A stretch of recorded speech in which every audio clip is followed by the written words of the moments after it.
Good afternoon, everybody, and welcome to today's webinar. My name is MJ, and I'm the Events and Marketing Coordinator at Recreation Connections Manitoba. We're thrilled today to have you to discuss the risk associated with decimated budgets working in COVID-19, a topic that is obviously very important to everyone across the country right now. Before we delve into today's webinar, I would like to say that we'll be taking the questions at the end of the webinar. You can put all your questions in the chat box, or you can raise your hands and I will be able to unmute you at the end. Today's webinar will be presented by Doug Wyseman. Doug has over 40 years of experience and he has been recognized as an expert in risk management for parks and recreation. He presents risk management schools for parks and recreation for provincial and state associations and has acted as an expert witness in numerous court cases across North America. Doug, over to you. Thank you very much, MJ, and good afternoon, everybody. Yeah, we'll talk about the things with decimated budgets. It's a little bit different for me. I ordinarily would ask people to interrupt as they go, but we won't be talking too long, and then hopefully get to lots of questions what's going on. First, I'd rather be there in person, but I guess it's nice to be anywhere these days, so we'll get rolling. Yeah, the issue that we're dealing with decimated budgets, I'll fly by this. You heard who I am, and if anybody wants information on who I am later, I'll put up some contact stuff, but that's not the issue today. The biggest concern going on right now, mostly because of COVID, of course, is that budgets are slashed. Most departments are going to be trying to operate next year with reduced budgets. Some of those budgets have been drastically reduced. Some of them are reduced a little bit, but they're all going to be cut pretty well. One of the differences that happens with this, and one of the problems with it, is that standards can't. Well, in a lot of areas, things are going to demand higher standards. We're going to be monitoring situations a little bit more. There might be some more maintenance issues. There may well be some rules, and there may be less staff that are dealing with things. So in some instances, standards could go up, and again, whether it's cleaning, maintenance, issues along those lines. But there's going to be a temptation in a lot of places to lower standards. And in some way, some places you can provide a lesser standard of care. Other things you just can't. You have to have lifeguards in the pool. There's a bunch of places that it might be nice to say, okay, what if we do without? And some things you can do without, some you just can't do. That's the reality of it. So people have to take a look at some of the risks associated with various activities and programs. And there may be some things that you just can't do. Again, other things you can do, but lower the standard. My whole thing for most of the people that are here that I know or have dealt with before, and for those that haven't, my whole deal mostly is managing risk, liability risk with public sector. So the liability is the big thing that we're going to be talking about. Some of the stuff that happens, as things open, people don't follow rules. Lots of things are going to be tests and interest, and a lot of this is going to fall on you. The rule part of things is going to fall on the municipalities with your programs, with the rules that you have around your parks, trails, things like that. So again, when I talk about liability, one of the things that we always talk about, we'll put it up right here for us. There's three things that have to be present for someone to sue for damages. First thing is they have to be owed a duty. Well, in Parks and Recreation, you owe a duty. You have to provide a reasonable level of care, and the duty of care that you provide is what's going to be judged. So that is the big thing. The law is very clear on that with Parks and Recreation. In almost every case, the duty is an occupier's liability that says that someone that comes onto your property or into your program can expect it to be reasonably safe. So as I say all the time, what that means, if I'm rounding third, chugging for home, I don't expect to step in a gopher hole. How'd that happen? If I put my child in your aquatics program, I don't expect them to be taught by a pedophile. How did that happen? And as I always say, both of those instances can happen when you've acted completely appropriately and provided a reasonable level of care. But again, the test is, did you? I didn't expect to step in the gopher hole. I didn't expect to find the pedophile. So show me that you did the right thing. So that's the big thing that we deal with. The rule of thumb when it comes to the duty, I mean, you don't want to be negligent. Negligence means that simply you acted like a reasonable, prudent person. Given your training, who you are, what you know, you acted in a reasonable manner. Now, the rule of thumb for negligence is basically that if you know of a danger, or you ought to know of a danger, you've got an obligation to protect people from it. Again, not too tricky. I mean, that makes sense. If I'm riding my bike down a trail and you know that around the curve up ahead there's a cliff and I don't, I'd expect you to tell me about it. Give me a heads up. Either put up a barrier so I don't drive over the cliff, put up a sign to tell me to slow down, or move the trail if they can't do either one of those things. But that's the simple type of thing. Now, some of the stuff related to COVID coming out, there are things that we're now aware of, things that we know or ought to know about. So with some of the things happening right now, like just some of the openings and various things along those lines, we know that people are supposed to socially distance. We know that things need to be cleaned more. We know that there are some things that, some sports events and lots of events that it's just not safe to play.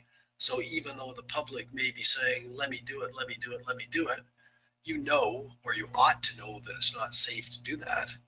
So you can't let them do it unless you can, unless there's a way that you can manage that risk and make it safe. There's lots of times you're going to have rules enforced that say, no, you can't do it. And then it's going to be up to you to make sure that you enforce the rule. So the idea of saying, gee, no, we won't let anybody play organized hockey this year or play hockey if that's the situation, and hopefully things will be better than that, but it doesn't look too promising in a lot of the country. But if suddenly people aren't supposed to be playing hockey and you go by your park, there's a rink, there's a lot of people on there playing hockey, then it's up to you. It's your duty to make sure that that doesn't happen, and you have to enforce your rules and stop that from happening. So that's the duty part of things. That gets into the level of service that you're providing. And like I say, there's a tendency, lots of times, there's going to be a tendency with fewer resources to provide fewer services. In some places you can do it, other places it just becomes dangerous to do it. And those are the things that at times we're just gonna have to say, no, that can't be done. The other test with legal liability is, did you breach the duty? So should you have provided the level of service that you did? And this is a key that I talk about all the time. One of the things that I spend a lot of time with in my life, in my working life, basically what I do now, most of the time I'm doing expert witness things where after accidents happen, somebody hires me to come in and say, did they do right? Did they do wrong? What should they have done? With municipal stuff, with public sector stuff, the first thing that we always look at with that is, okay, where does it say what they should have done? And where it says in your community, where it should say the level of service I can expect is in the policies that you have. So if I go into Brandon, or I go into St. Lazare, or I go into Winnipeg, you may all provide a different level of service. That doesn't mean that one of you is guilty and one of you is innocent. You can all do completely different levels of service and all be completely exonerated when someone gets injured, or all be equally guilty when somebody gets injured. The whole idea with the policies is that you decide, your community, your municipality gets to decide the level of service that they can provide. And again, many of you have heard me talk about this before. I don't want to bore you with much of it, but it's really, really important, especially in these times. Again, the way this stuff works, your tax, we settled in your community. We elect people to represent us. The job of the elected representative is to decide how to reflect the will of the public, take those the pooled tax dollars and put them to use in a way that the public wants. So that's the way it goes. I talk about this all the time, I'm sorry, but what I see all the time is that the Parks Department comes in every year, it's budget time. And if you give me so much money, I give you, give me a little bit more money than you gave me last year, council, and I'll give you the same service or a little bit better service or whatever we're doing. Council loves Parks and Recreation, but so often the Parks Department comes in, council says, love you, but the fire department just left and they need a new shiny red $800,000 truck. And we're going to give, the money's got to come from someplace. Or certainly these days, we'd love to give you money, but we don't have any. There's been a huge tax hit here. The tax base is gone, and we don't have the money to give you in the budget that we used to. So now what you have to do is decide, okay, when you give me this much money, here's the level of service I give you. So you set policies and give it to council, get council to adapt the policy on behalf of the municipality, and that's the level of service that's appropriate for your community. Legally, that's the appropriate level of service. Why I harp on this stuff so much and why it's so important is legally, the courts can't challenge the policies of the municipality. As long as it's a reasonable attempt to deliver service, it's not up to the court to say that, gee, Brandon, you've got 3/4 inch lips on your sidewalk and Winnipeg only has 1/2 inch, so that's, so you're guilty or whatever else. Because Brandon can say, well, we had some flooding damage we had to spend our money on, we didn't have as much money to spend on something else. Whatever, the taxpayers and your council get to decide how to allocate the money. Now I said the policy has to be reasonable. Brandon couldn't say, well, you know what, we decided we can live with 4-inch lips on our sidewalks instead of 3/4 inch lips, because then the courts are just going to say, well, if that's the best you can do, you should have just stripped out the sidewalks and let people walk on paths. I mean, you have to be able to provide some service, but as long as it's reasonable, that's it. And you're bulletproof with that. The courts can't come in and say you should have inspected your playground every 30 days and instead of twice a month or every 2 months. And I'm not recommending every 2 months. Most people look at playgrounds once a month. But to use my playground example, some people look at their playgrounds every week. Other people look at them once a month. Other people look at them less than once a month. All three of them can be absolutely fine in a liability situation if someone gets hurt and the allegation is poor maintenance on the playground. If you have a policy that says this is how often we inspect our playground and you meet that policy. So when I talk about the expert witness stuff, the easiest cases that I'm ever involved with, and sadly there's too many of them, are that you walk in and say, oh, gee, where's the policy? Oh, their policy says they do this. And for some reason they didn't. Okay, guilty, we're done. That's easy. They promised, they broke their promise, they pay. It's that simple. And I have no sympathy for people that don't meet their policies, and neither do the courts, because no one holds a gun to your head and says you have to say you do this every 30 days. You get to decide how often you're going to do your inspections or whatever level of maintenance or how many people you're going to have staff this or what training they're going to have or whatever else. You get to make that decision. So again, a big part of what I do too is work with people to develop their policies. And when we do that, it's, we'll sit down, and whether we're talking about toboggan hills or trails or playgrounds or you name it, it'll be a matter that when we sit down, what I ask you to do, you sit down and say, okay, how often do you look at your toboggan hill? So we'll use that as an example. And if you say once a month, okay, we need to write that down. But before we write it in ink, are you sure? Because you know what, you don't have to say you do it that often. I mean, once a month is getting pretty lenient, frankly, when it comes to toboggan hills. But let's say once a week. Before you write it in ink and promise that, be awfully sure that you're always going to be able to do it once a week. because you're going to have a policy that says once a month. And if you do it 4 times next month or 3 times next month, good for you. You exceeded your policy. But don't say you're going to do it once a week and you haven't done it for 2 weeks because you don't have a leg to stand on.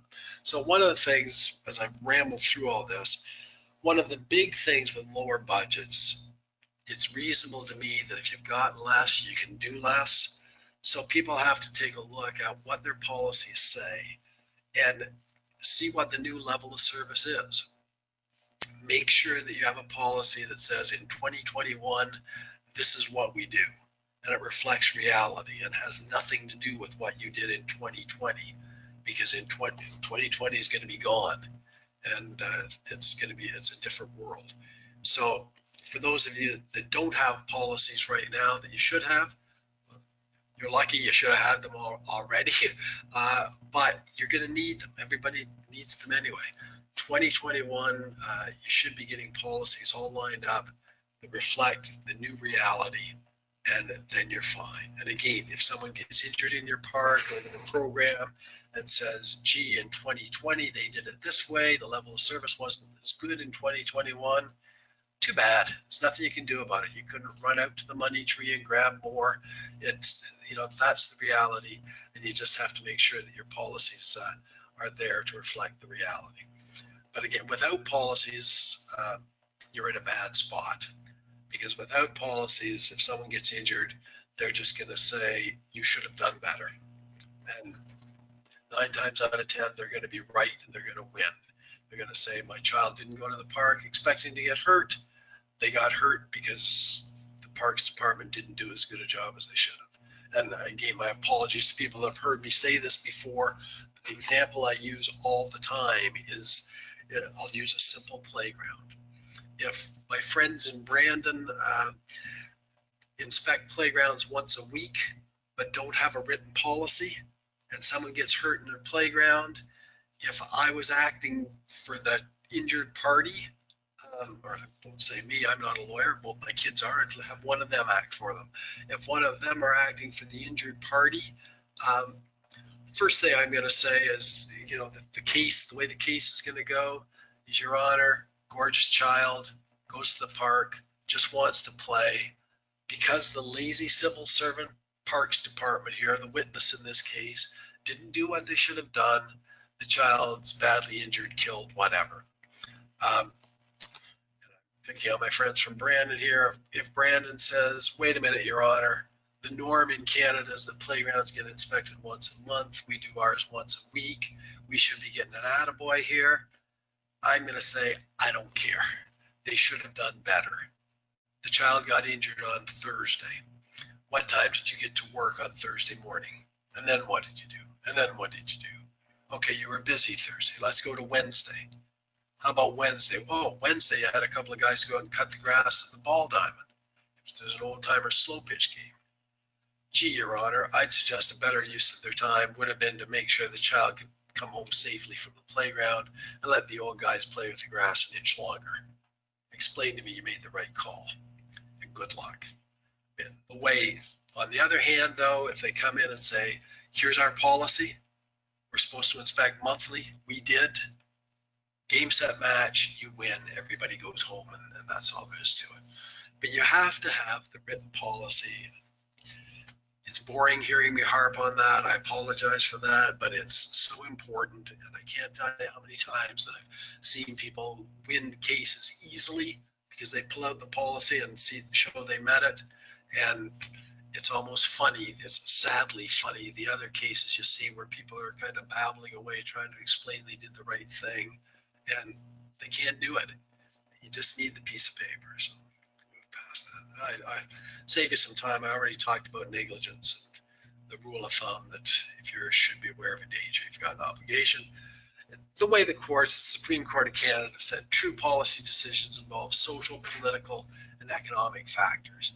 In such decisions, the authority attempts to strike a balance between efficiency and thrift in the context of planning and predetermining the boundaries of its undertaking and of their usual performance. So the whole long-winded way of saying there are political and social things that go into making policies. Sometimes you'd like to do better, but you don't have the money to do it. Sometimes people have decided, oh, gee, we need to fix our potholes, not fix our parks. All of those things make sense, but that's where the policy decisions lay out things, and that's what makes you, lets you avoid liability if you have good policies and follow them. The simple thing with the policy is just what's your best effort, and this is where you have to sit down.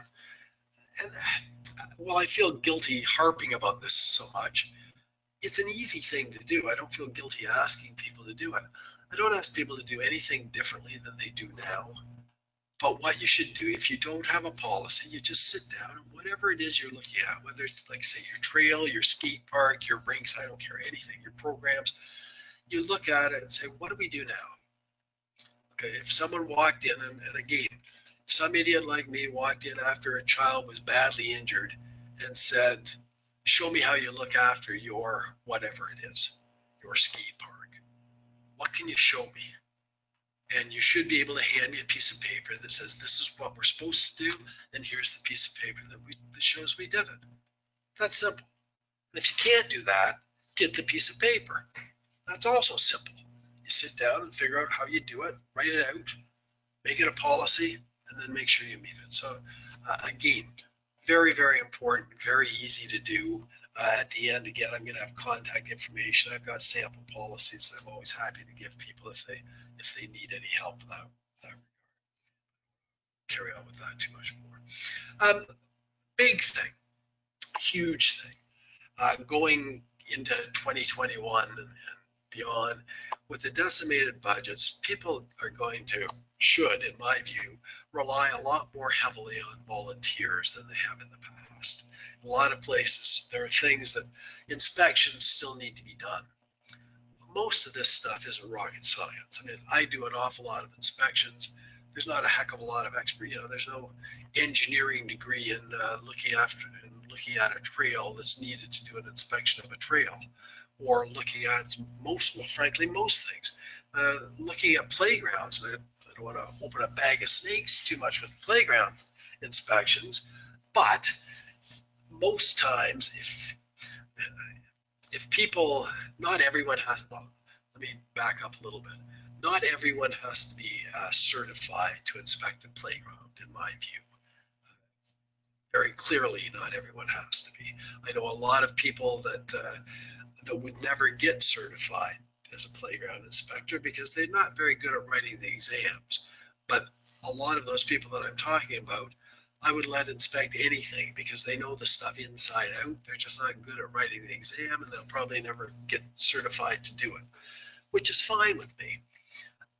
I can send them out there with a book. I mean, again, it can be depending on the size of your community or whatever else. You can have someone that has some training. This is the type of stuff we're looking for. Here's the CSA standard on play equipment. There's the book. Go out. If there's something you can't figure out or have any questions, call whoever. We've got something arranged that we call so-and-so who is certified, and they can give you the answer. But I mean, if you can have hundreds of people looking at playgrounds in Manitoba and tens of them certified inspectors. But again, there's a lot of things like that, whether it's playgrounds, trails, so many things. The more eyes that you have on the trail or in your community looking for things, the more fresh eyes you have, the better your risk management program. So I want to use volunteers with as much as we can. Staffing issues, supervision things. There's lots of stuff where volunteers are utilized and are going to be even more so when we can't afford to pay staff to do it as much. Now, when you use the volunteers, some of the stuff, you have to make sure that the volunteers have been trained and know exactly what they're supposed to do. What are they supposed to be inspecting? And for things other than inspections, it's really important that with all volunteers, the responsibilities are clearly defined. I mean, I've been involved in some liability losses with volunteers, but ignoring them, whether it's liability or just what's morally right. If I'm coming in and volunteering, well, you just see situations where somebody's there, gee, we asked them to do such and such. to help us supervise the kids as we're taking them on an outing for the program. And half an hour into the trip, you find out that the volunteer thinks they're running the program. And you just there have to be things clearly defined. Roles and responsibilities are clear. They know that this is who they report to. This is what we ask you to do and nothing more. So if you cut your foot off with the chainsaw, gee, it was pretty obvious. We told you right here in our agreement, or in what your role was, you're not supposed to be using any equipment. So again, just stuff like that where roles are clearly defined. Make sure they get a little bit of training as this is exactly what you're supposed to do. And volunteers, to me, can be wonderful.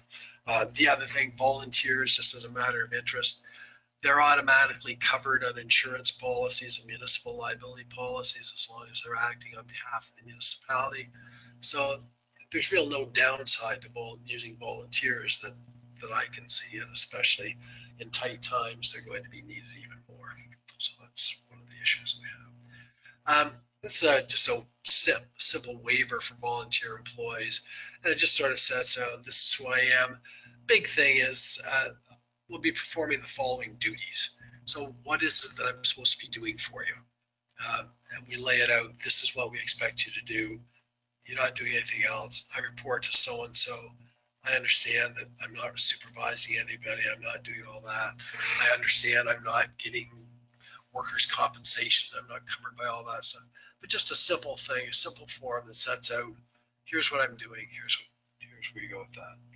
The other thing that I don't have a slide for right now with the volunteers, but what I was going to mention too, forever, and in my old days on the board at CPRA years ago, when we were looking at sexual abuse and harassment and started to develop all the screening processes and things for programs, and volunteers still need to be screened. Clearly, I mean, very importantly, they need to be screened. One of the constant problems, and maybe this has already been resolved for many of you, there's a lot of people that want to volunteer, but they don't want to pay if they have to pay for a police check. And I get that. And so, I mean, to me, it would certainly make sense if you want to use more volunteers. I can understand the municipality paying for police checks, but police checks should be there. And if it's a matter of saying, okay, we can't get volunteers because they won't pay for a police check, and we can't, and I understand that. So, gee, we're not going to ask them for the police checks, but we really, really need them. You can't do that. They have to get their police checks if they're working with kids. If they can't afford to do it or don't want to do it, it certainly makes sense to me that municipality does do it. Just quickly on documentation as I shift around here.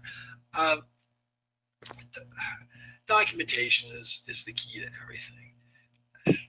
When all the time, I mean, with court cases, I tell people all the time, if you don't have documentation and somebody's starting an action against you, send out a blank check and say, please be gentle. Yeah, I mean, it's the key to everything. You just need it. And again, your written policies have to be written policies. I want you to be able to pull something out and show it. The fact that, gee, I inspect my whatever once a month. Well, nobody's going to take your word for that, nor should they. Where's the piece of paper that shows that they did the inspection? And if you can walk in and say, this is what my boss is telling me to do, this shows that I did it, you're golden. But if you can't, you're toast. I mean, it's just that simple. And by now, documentation, I mean, I've been harping about this for many, many years. It's gotten better and better and better.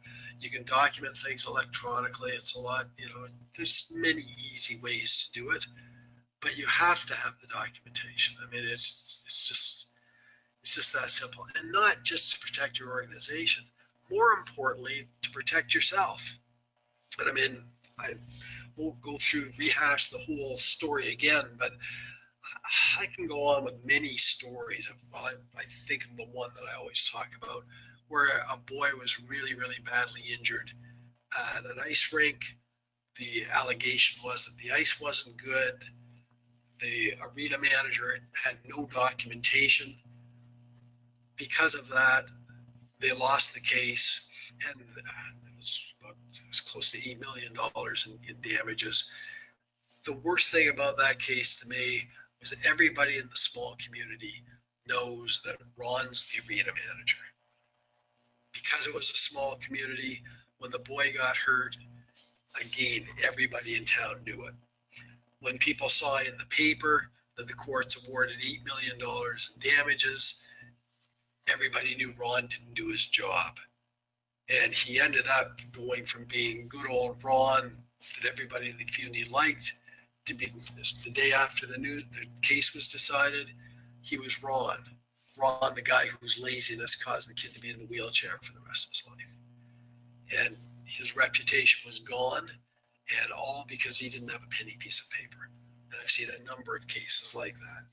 You document, it protects you, it protects the organization. People make mistakes, but when you do things right, you shouldn't have everyone thinking that you messed up and injured someone when in fact you did the right thing and just ticked the stupid box. So it's one of the things I'll ask you about, ask you to do at the end as well. You want to take a look and say, if someone, let me back myself up a second. All the time when I come into communities, it'll be a matter of show me, like I said before, if we're coming in and looking at an area of concern you have, whether it's your trail, your programs, your rink, whatever, I would be sitting down as if someone just got badly injured and say, show me what you do. Show me the documentation you've got. And again, what are you supposed to do? Show me what's there. Give me the pieces of paper that we need. So with all of this stuff, it's pretty easy to take a look and say, okay, if something bad just happened, well, I've been rambling on to you. If someone just fell at one of your parks and was a paraplegic, and in an hour from now, your boss runs in and says, how do we look after that park? When was it last inspected? How often are we supposed to inspect it? What's there? You should be able to turn around very comfortably at your desk, reach over, grab a couple of pieces of paper and hand it to them. Easy peasy. That day shouldn't be any hard. Whether somebody gets hurt, terribly hurt or killed, shouldn't really be much tougher a day than any other. I mean, emotionally, it's going to be tough, but you should be able to just reach over and calmly do that about almost anything. And if you can't, it's very easy. Take the steps and get going with that and do that. One of the other things I talk about, everybody likes to curse insurers. It's a fun game all the time, but insurers can be very helpful. I think my understanding is, I think most municipalities in Manitoba, I believe, are insured through the Western Financial Program, I think, and I think they're good. But one of the things that I think you should look at, and I always harp on this, but certainly in these days, some insurers offer a lot of service. Sometimes you have to ask for it. It's not always there. Some of the risk management services some companies will offer, and I'm not trying to speak for Western or anyone else, but in general across the country, some of them will come in and assess the value of your buildings or something, and that's about it. Okay, that's fine. But in times when your budgets are being cut, they may come in and help you look after develop a policy. They certainly usually will do training sessions for you on issues. They might help do some inspections for you. If you need your annual playground inspection, the grab it and shake it full-fledged playground inspection by someone who's certified to do it, I would ask them if they would do that for you. Some of them will, some of them won't, but it doesn't cost any money to ask the question and take advantage of the free services there. And a lot of times, again, I do a lot of work for insurers, and I won't get into where and who and how often and all that stuff, but there will be insurers that send me out to do this stuff for various municipalities. And most of the time it's from a municipality, well, I think it's almost always from a municipality who's asked that they want a risk assessment done, or they need a policy done, or whatever else. And there's some insurers will say, oh, okay, you want that? Well, gee, we don't really do that ourselves. So they call me and ask if I would do it for them, and they pay me to do it for them. But a lot of those people have hundreds of municipal customers. I don't do it for all of them. I think most of them, it's just the people that I ask, they get the service. So if you're interested in it, I would ask and find out what happens with that. But again, insurers can be really helpful in that regard. And when it doesn't cost any money, any additional money, I should clear that up too. As an old insurance guy, I want to be fair to them. You guys pay a lot of money for insurance. A lot of money goes out the door for insurance. If part of that is a value-added service, take advantage of it. It's just that simple, and find out what is there that you can do. Again, just various things with some of the using your facilities. I like to transfer. You've got to take a look at transferring risk to users as much as you can in lean times. Again, the facility use agreement that I like to use, and some of you already have these or have talked about it before. Biggest difference in the one that I like to use is number 4 on my agreement just says the user will inspect the facility prior to use. And so basically, if the local school board wants to use your trail for a cross-country meet, fine, you're welcome to use it. But gee, we asked you to go out before you run your cross-country meet, check it out. If you have any concerns or see anything that needs repaired, bring it to our attention. Good. If they go out and say everything's tickety-boo and wonderful and use it, and somebody slips on a mossy log and gets hurt and tries to say, oh, that's the municipality's fault, you get to go to the school board and say, wait a minute, our agreement was that that it was going to, everything was going to be to your satisfaction before you used it, and you've transferred the risk to them. They were the one that should have inspected. They came back and said it was perfect for their use. So that, that's the way that works. The same as, frankly, I used my example about stepping in a gopher hole, and being in Manitoba many times, I know you have gopher holes. The whole idea with this is that, gee, if I was playing slow pitch tonight at 7 o'clock and you guys are getting the ball diamond ready, you're not out there at 6:45 this evening getting it ready. You're probably out there at 9 o'clock this morning getting it ready. So that being the case, all you can tell me is what it was like then. What we do is ask with this facility use agreement, before you play, take a few minutes, go around the field. If you see a problem you can't fix, bring it to our attention. Now if I step in the gopher hole and say, stupid town, the town can say, well, gee, Doug, it was fine when we were there this morning. What did you guys see when you did your walkabout? And if we didn't do it, that's on us. We were supposed to.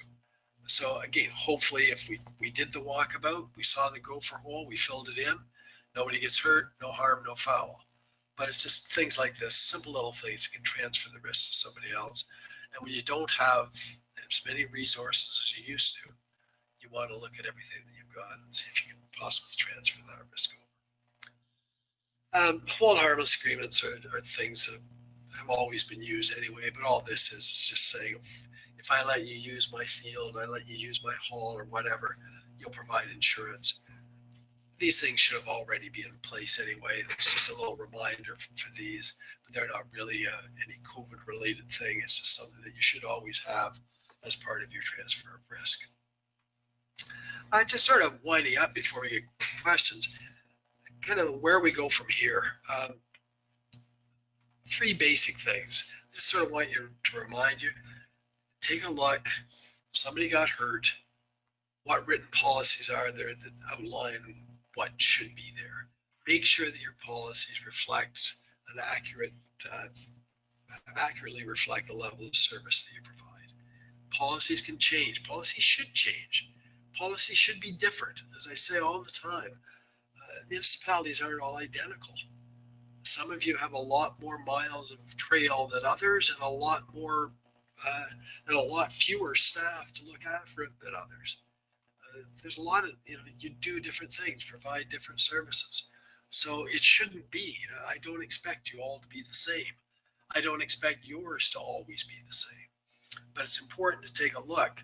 And if you have a policy on anything that was written 5 years ago, or written last year, frankly, does it still reflect the reality of what will be 2021? So you want to take a look at those things and make sure they're there. I ask other resources. Main ones that I've talked about today, I would ask your insurer to see what they'll do for you.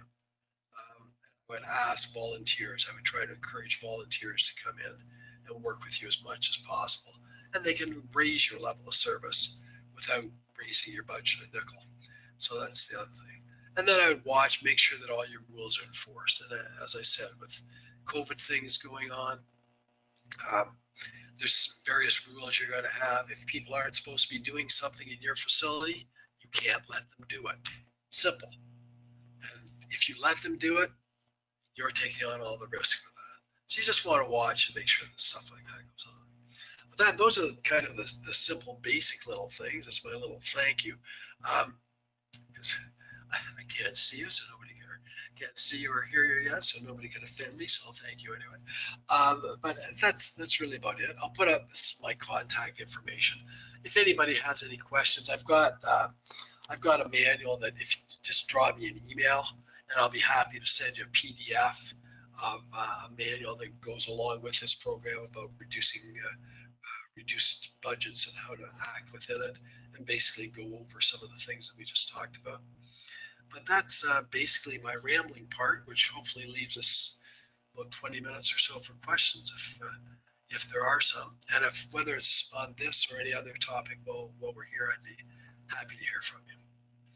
So there, to you. Hi, Doug. Thank you so much. And now we're going to open the floor for questions if anyone has any. I don't see any typed in the Q&A box, but if anyone has any questions, they can either type it now or raise their hands and I can unmute them.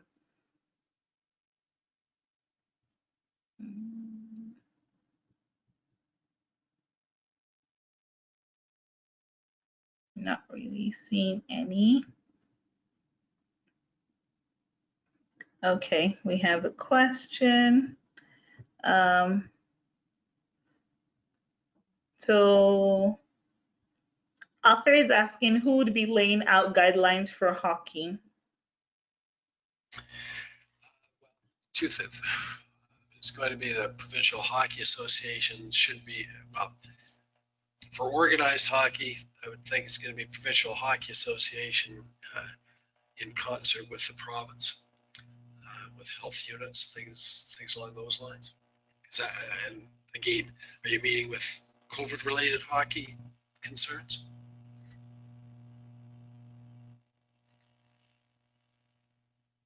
Yes. Yeah, I think that's going to come from, I think, health units in concert with the province. Talk about that, and if they say we're good to go, then then you're fine following that direction. Again, I think the health units are going to be the ones making most of those calls. But if they say play, that's fine, and then it's just a matter of, and probably they would say, well, right now it's hard for me to see how they can say play, but let's say the environment changes. But if they're saying play, but we have to socially distance in the dressing room, which is kind of weird because you're not going to be socially distancing on the ice. Anyway, I think the health units with the province would lay out the guidelines for that. Just one other question, if you can hear me. Yep. When it comes down to liability, are we going to have to change the whole structure of our arena, albeit signs, who's allowed in the building, how much time is needed between ice slots for cleaning, and even changing our policy manual for such a things? Yeah, I think, yes, I think there will be changes needed. I think, I guess as I'm talking about this, things like, who's allowed in the building, for sure. How many people are going to be allowed in the building? So that, again, that should be probably is going to be legislated. I mean, it's almost going to be like a, you know, right now you have a fire code as to how many people can be in the building, and and I think the health code as to how many people are going to be in the building will have similar, you know, similar clout. That will say what can be done that way. And again, if there is, yeah, if you're going to be, yeah, there's going to have to be spreading out the time between games and how many people can be in there. Yeah, that's all going to have to be laid out. And again, and without, I don't mean to skim over this, but that's very important, because it's, you know, the idea of saying, well, gee, we're going to provide an extra 15 minutes, you know, give an extra 15 minutes or half hour or whatever the time frame is. The public isn't going to, you know, they're going to do whatever they're going to do if you let them. So it's it has to be pretty clear that these are the rules. These are the hard, fast rules, and people have to state these hard, fast rules, and we have to enforce them. Thank you. Okay. Any more questions?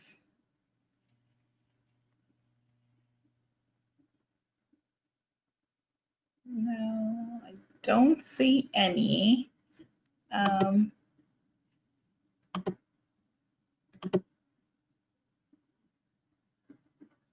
If no one has any questions, I will just thank Doug tremendously, and I will just let you know about our next webinar. So the next webinar that we're going to be hosting is going to be the fourth part of our volunteer management series, and that would be taking place tomorrow. If I get to the right slide. There we go. And that would be taking part tomorrow. And if you go to our website, so recreations.com/volunteer management primer, you will be able to register for this. For people that have attended all the sessions, they will be getting all the recordings as well. And yes, someone has asked, would the copy of the webinar be available? Yes, the recording would be available sometime this week, and that would be shared on our YouTube page, as well as all our social media, as well as the copy of the PowerPoint presentation has been made available today, and that would also be shared in the follow-up email. Thank you so much, Doug, for being a part of today's webinar. We look forward to seeing you in the future. And Doug's email is available for anyone that wants to reach out to him. So this is his email. He's willing to receive questions from you if you didn't have the opportunity to ask your questions today. Thank you, everyone. People are saying thank you, Doug. Have a lovely day to everyone. Bye.